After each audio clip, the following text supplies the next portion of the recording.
Shabbat Shalom, family.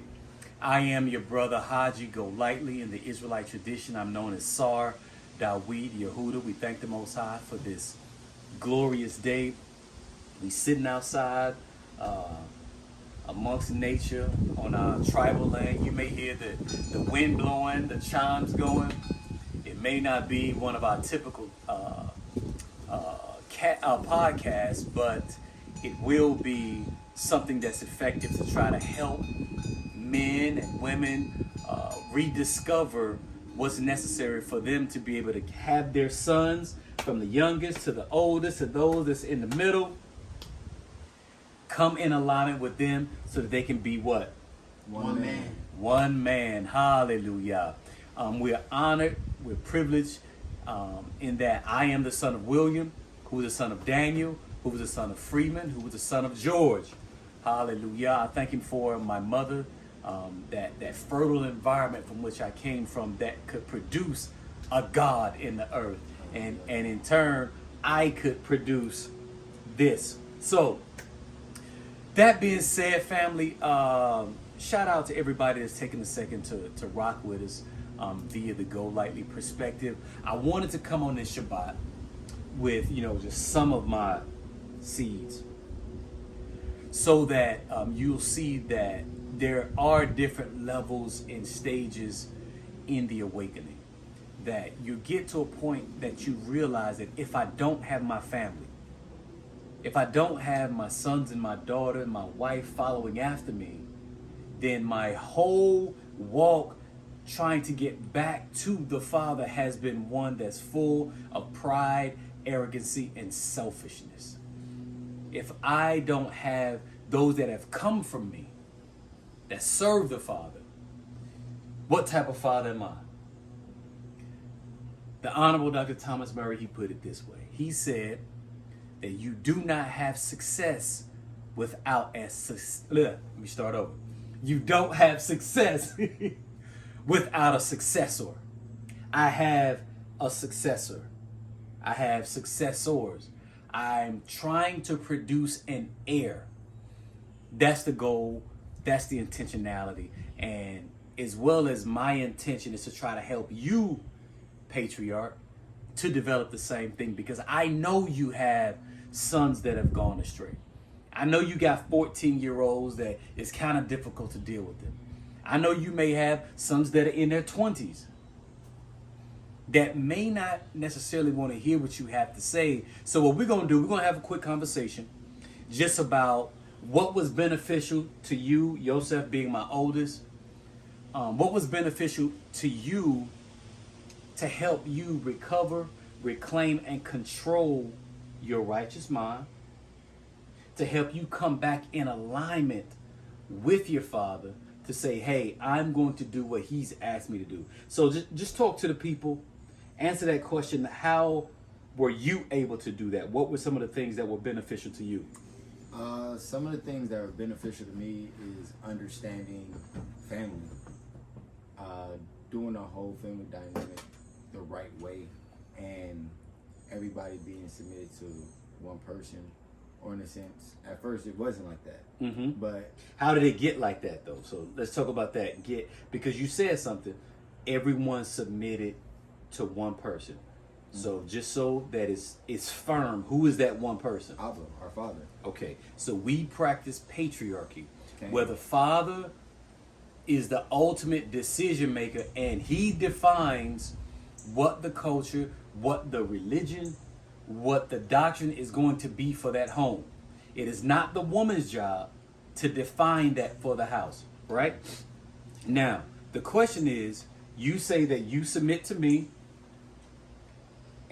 but do I serve you? Absolutely. Do I serve you? Sir. There has to be this reciprocal relationship dynamic. So, back to it. Give that a little more detail for, please. I would say understanding the benefit, being in the world is not very beneficial to us as a people. Once you go through individualism you try to, make things up your own way, you're going to fail.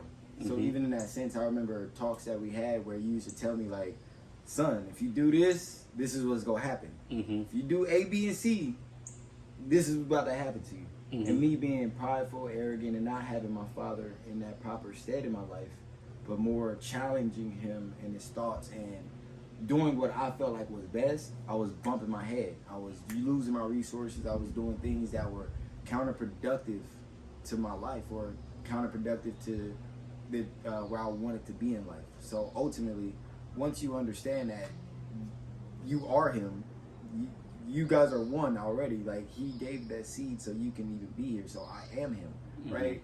So all the things I do, the way I think, the way I move and operate, is not new to him. He's already done it. He's already operated the way I've operated. In 4 different lives, in 4 different times with his sons being here. You feel me? So I had to start understanding that, and I started seeing the benefit in obedience. That, you know, he say do this, you don't even have to know why he said doing it. But once you start doing it, then you'll see that life is a lot easier. Okay. Excellent. That was good. That was rich. It was more trial and error for you. Okay. So, family, don't be discouraged when your sons or your daughters, when they go out there and bump their head. Let them bump their head. Don't try to save them. Take your hands off of them and allow them to see the error of their ways so that they can contrast and compare what you said would be the outcome versus what they thought the outcome could be. And they'll look back and say, man, he was right. Mama was right. But if you put your hand on it and you try to save them, they won't fall on their face. They won't learn a lesson that they need to learn. They have to be like the prodigal son that almost ate the slop. The slop from the pig. Anybody want a little slop? Nah. For dinner for the Shabbat? No, sir. That rhymes. Who wants some slop for the Shabbat? Bars. So, Bane, come on. Trial and error. Because you have a beautiful wife. Gave me my first grandson. Hallelujah. Young Dawid Yehuda. No, Dawid Eliyahu ben Yehuda. That's beautiful. So, tell me about that journey of trial and error for you, and make sure that you project your voice so that people can hear that soulful baritone that you got. Trial and error. Trial and error. I went through like a period of time, just like Yosef was saying, where I thought I had it figured out, and I quickly realized. I ain't even gonna say quickly realized, because it wasn't like an overnight transition. It wasn't that quick. Nah, it wasn't. It was a learning curve. Yes, sir. Okay. Like, I had to realize, like, I don't have it. I didn't have it all understood. But hold on. You didn't have it all, but you knew that you were Israelite. Yes, sir. You knew that, we were the lineage of Abraham, Isaac, and Jacob. You knew your father, your grandfather. You had all of those things intact, yet there was something that was missing, right? Yes, sir. How did you fill in what was missing so that you don't go through the whole trial and error thing as much?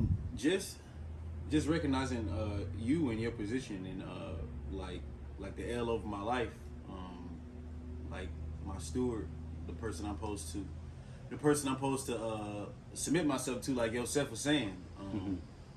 Like, I think that's important. I think that's probably the most important thing I had to see. Like, I thought I was like doing it by myself, but the whole time, like, I got a model, like the model is set. So once I like actually realized that, then like life became like a lot easier, because I don't gotta do it by myself. And like Yosef was saying too, like everything I'm thinking about, everything I'm dealing with, you've dealt with it, and yes, that shortens if not eliminates the learning curve. Okay. But was there a specific incident or a series of events that helped you get to that point? Because like you got there, that's beautiful. I'm just trying to give a little more specificity and detail so that those that are watching can say, okay, well, man, my son doing the same thing, or he may be a son and say, "Dang, I'm bumping my head too. Maybe I need to consider these things." Was there anything specific for you? Well, in my I want you to think about the same thing, Yakeski. But go ahead, son. in my rebellion, like just like Yosef was saying, Y'all was some rebels around here. The oldest ones be the biggest rebels. But even two parents, hold that thought. Yes, sir. Hold that thought. As you grow, learn, and develop, you become a better parent to your sons. This is my oldest. This is my youngest son. For now. So, Yosef, you've seen my parenting style. Don't be like night and day. Come on, night and day. Nah. But you've seen me grow, and so parents, sometimes your older children, they've seen your growth, and they're still looking at that old reference point, the mistakes that you used to make, and they still remember that. So you have to be even more patient with the eldest, so that they can see your example. Versus the youngest, it may be, this is all I know. I know this version of Abba. You see what I'm saying? So you said that my parenting style is a little different. It's a lot more patient. Okay. And I say night and day in that sense. You always wanted the best for me. So even in that, I didn't grow up eating candy. I love carrots. I love celery, things like that. So you always, made sure I was healthy in those senses. But say, like, when it comes to emotional intelligence and things like that, being a lot more patient instead of a kid knocking over a glass and being like, "What are you doing?" Right. But hey, babe, just clean that up real quick. It's two Let different. me help you. Let me show Yeah. you. Now I did good with that, but this one right here, he don't like candy. I mean, he don't like celery. He don't He like want the carrots. junk. Can you tell me if I failed you, son? Where did Abba go wrong? I'm just playing. You gotta answer that. I know you find no fault. No fault. Okay, hallelujah. Hallelujah. So back to you. Being a different parent, and what you were saying about what Yosef said. Pick that back up, please. Just the me being in my rebellion, I was going through stuff that I didn't have to go through. We were, like, in my rebellion, like you had said, like, son, you going if you don't do XYZ, or if you don't do XYZ, then stuff gonna start happening. Mm-hmm. And like you were saying, like you took your hand off, and like I got to feel what that really felt like. So that's a good segue. We're gonna get to you, Keskiel. You picked this right up. There came a point where I knew my sons. They knew who they were. They had the identity, the culture. I had taught them the commandments, right? Okay. But they still saying, they on Instagram saying, "Yeah, I'm from the tribe of Judah, but I'm finna go holler at this chick. These blessings ain't gonna stop. No cap. Y'all ain't gonna stop." No. Oh no, I was saying. That was me. It was somebody. It was somebody. I was like, whoa. Y'all ain't gonna stop these blessings. I'm just throwing money at the camera. I was like, I can't take it. I got all my sons on the phone. I said, "Listen, look at here. I'm getting ready to pray. I'm finna ask the Most High, the God of my fathers, our tribal deity, to intervene on my behalf. I'm going to take my hand off, and I'm going to ask you to generate the circumstances, Father. Do whatever it takes to get their attention." That's what Eliyahu was talking about. I put that call out there, and I let them know it had different effects on different ones. Kel, what effect did it have on you, and how did you change, or how did you see things change? I can only say, And make sure you project. yes, sir. I gotta say it like this, because I gotta show the problem, and then the outcome, the solution. Okay. So being in the world, you know what I'm saying, you like Yosef was saying, you see this outcome, you see this happening. But when it don't happen like you see it, it happened exactly how Abba said, it bring a whole certain heartbreak, especially dealing with the dominant society. you know what I'm saying, they do things like this and they get rewarded for it. But when we try to do it, we get taxed. Mm-hmm. We get penalized. So, and dealing in that nature, trying to deal in that wicked vibration, I kept seeing myself. Nothing was happening like I thought it would.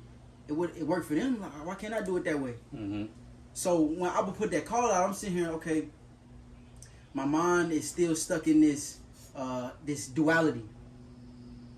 So I know who I am, but at the same time, I'm still trying to interact with these people that say they're my friends. Mm-hmm. They say they cool with me, but you know what I'm saying, everything is saying the opposite.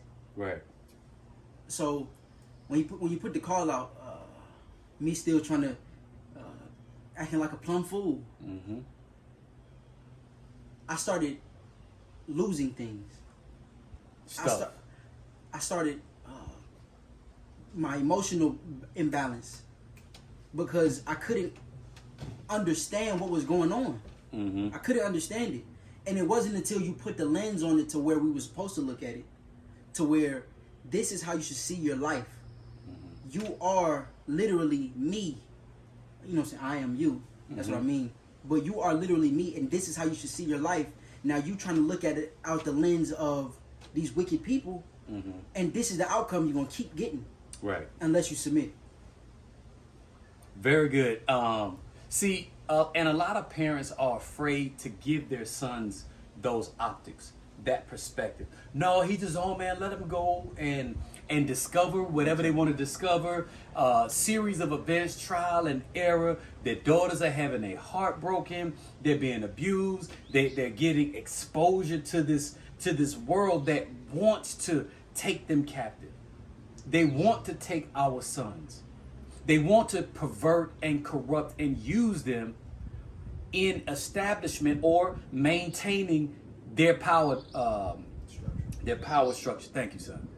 That's what they want. So when you come with an alternative vibration, it's going to be met with some resistance because you weren't raised in a righteous environment. You were raised in the image of DeKalb County.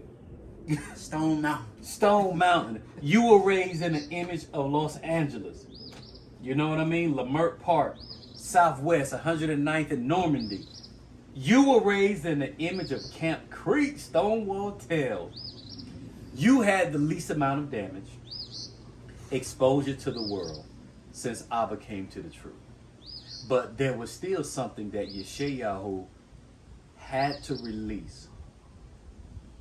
Tell the people, what were some of the things you had to let go of to be in alignment with your father?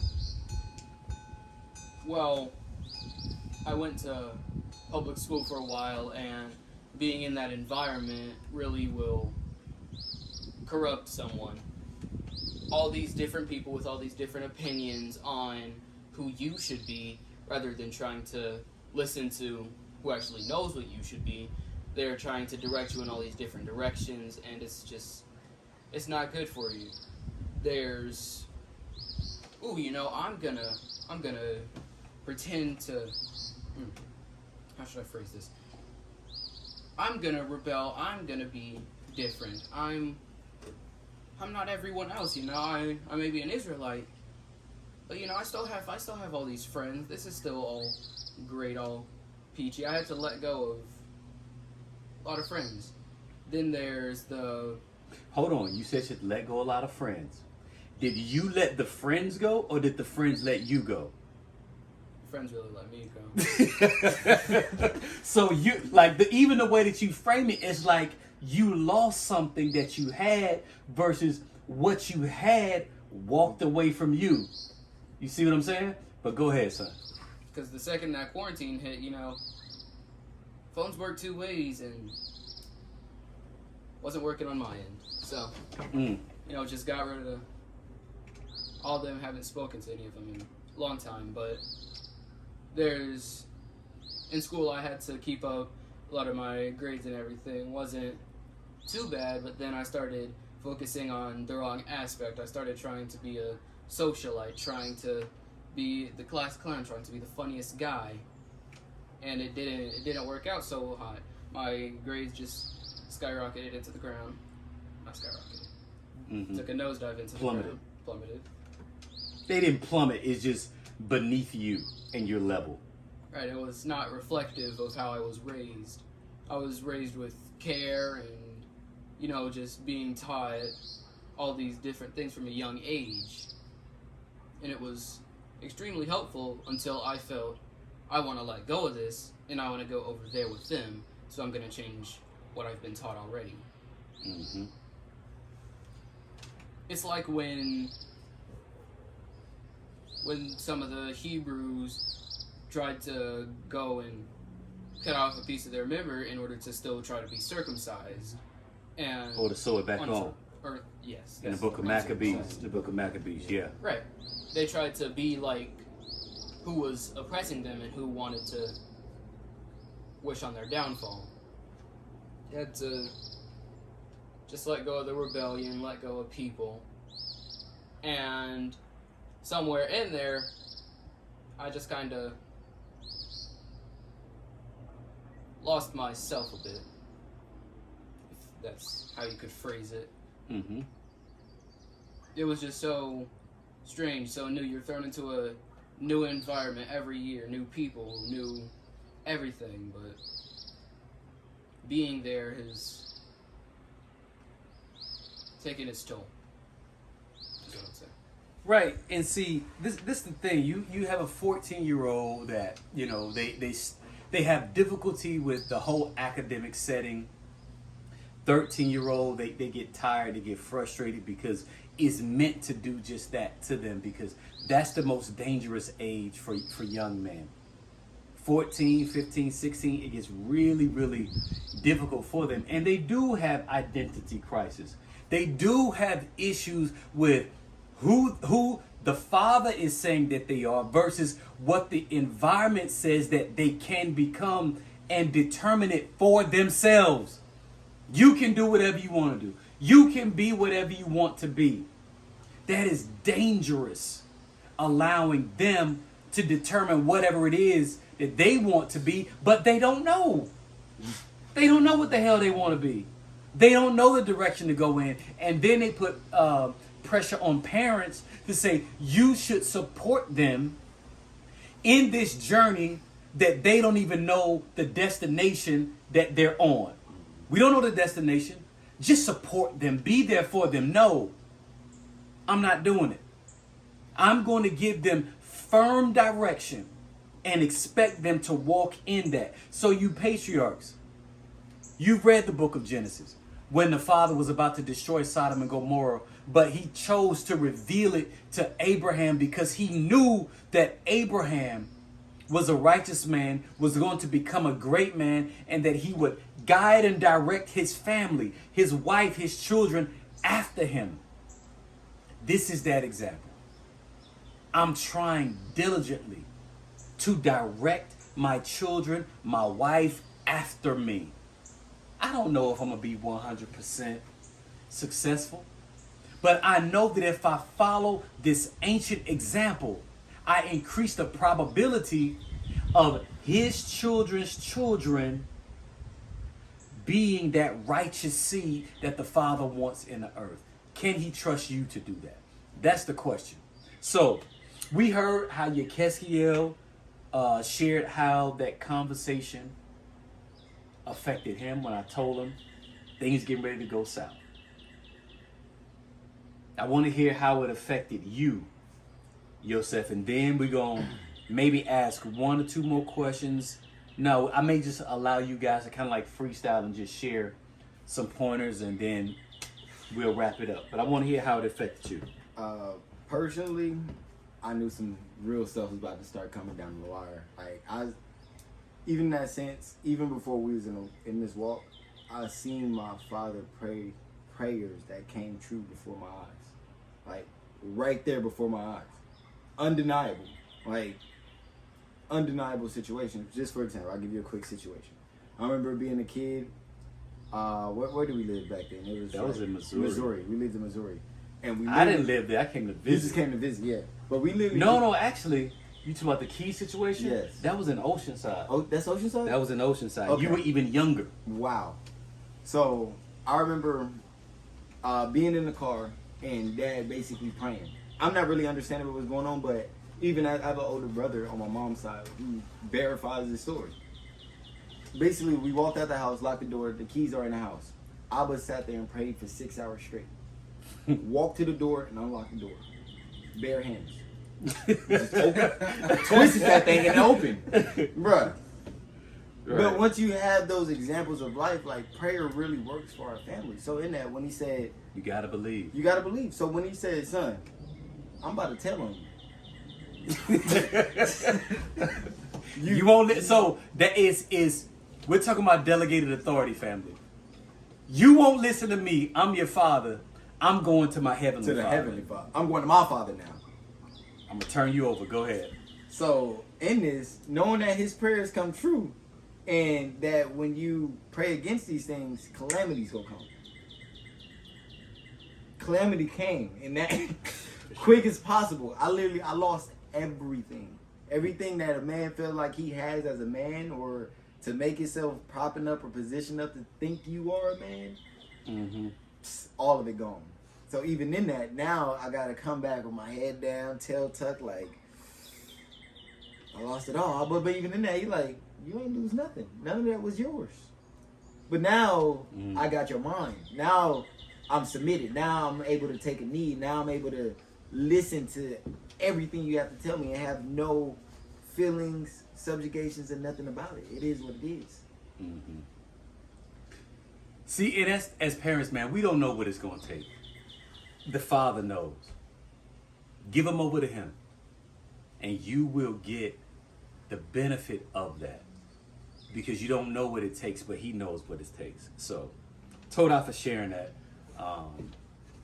and I hope that this is adding value to you, family. That you're seeing young men that have seen an example, that had identity, but identity is not your conversion.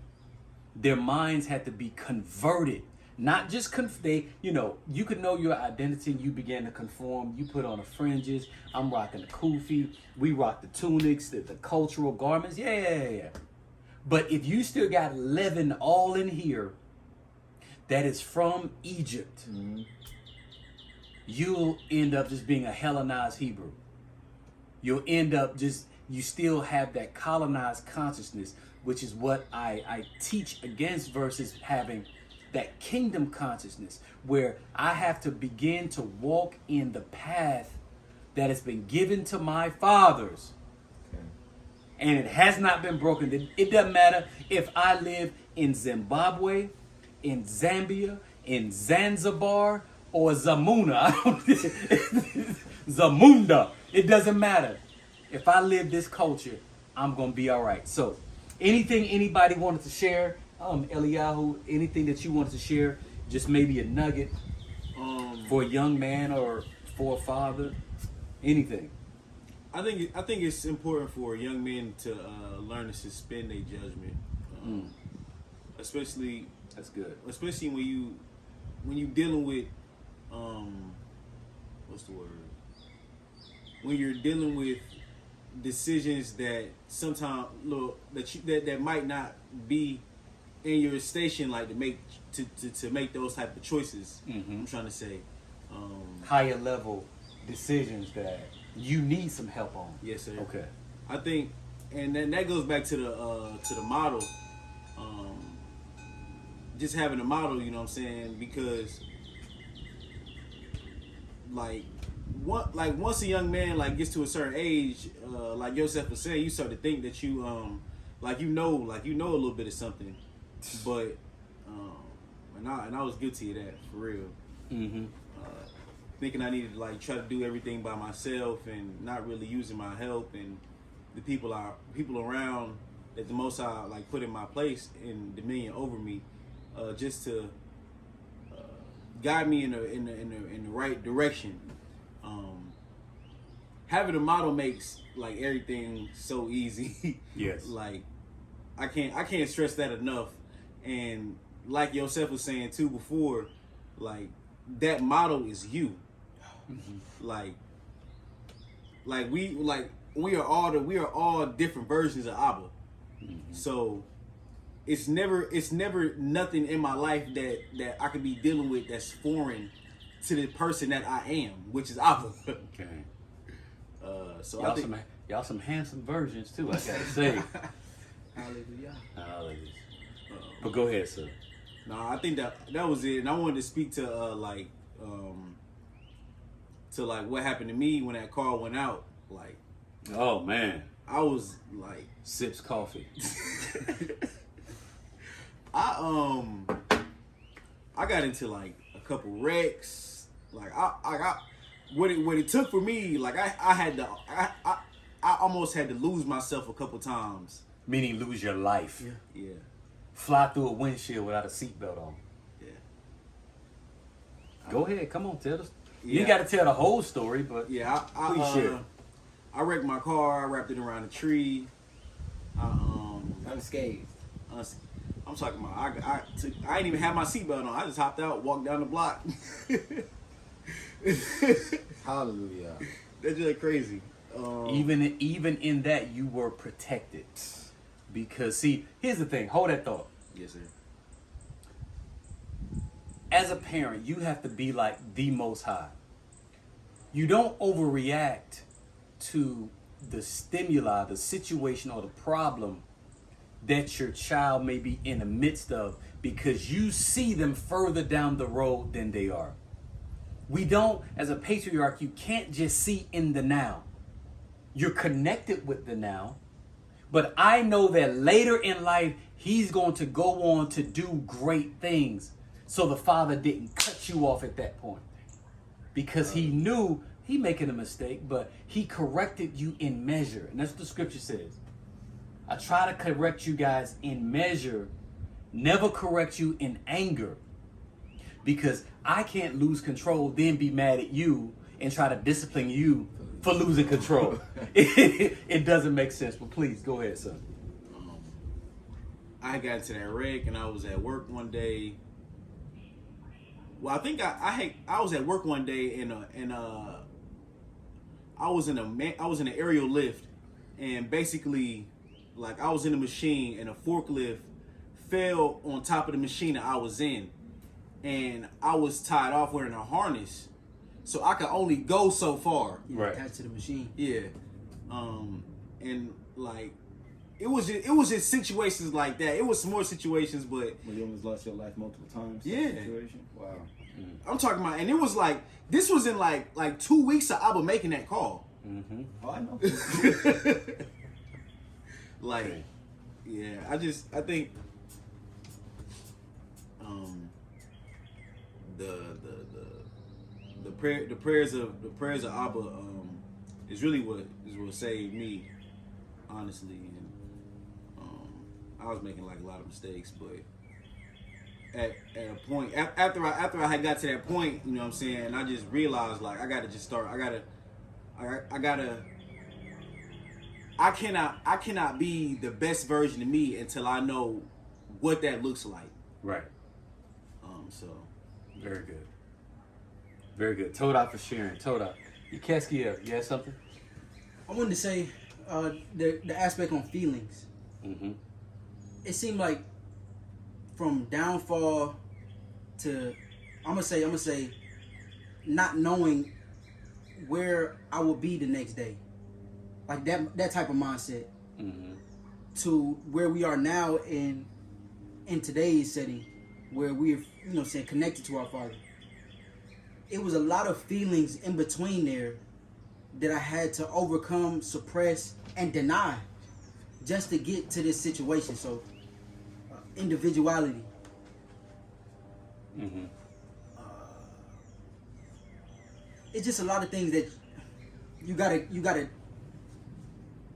a lot of the ways that we learned to interact in this environment, in this society.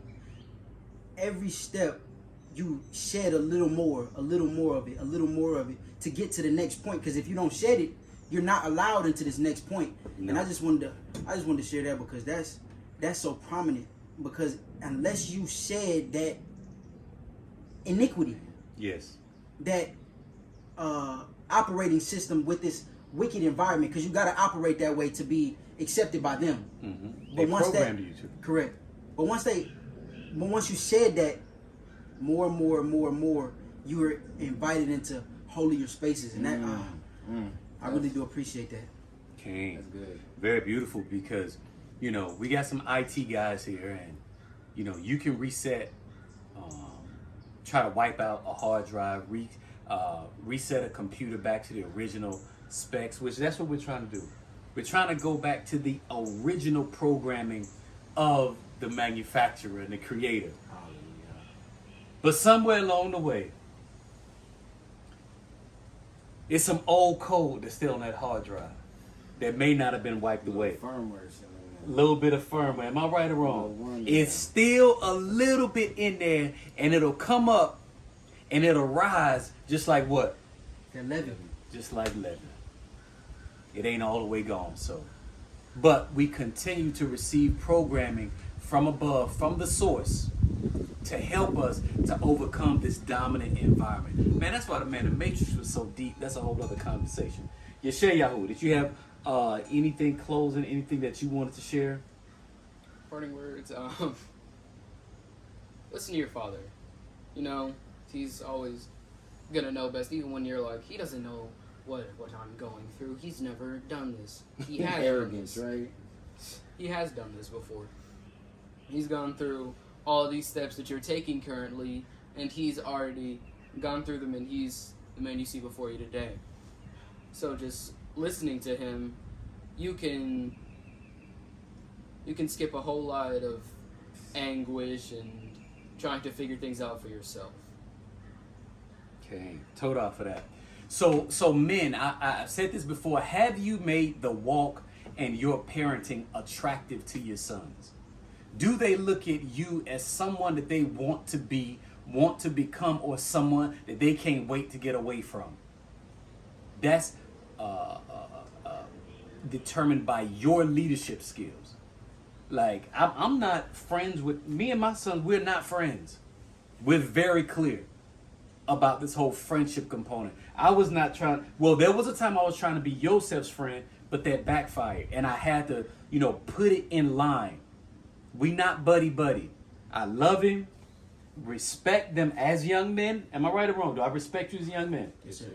Do I treat you like young men? Yes, sir. But we are not friends.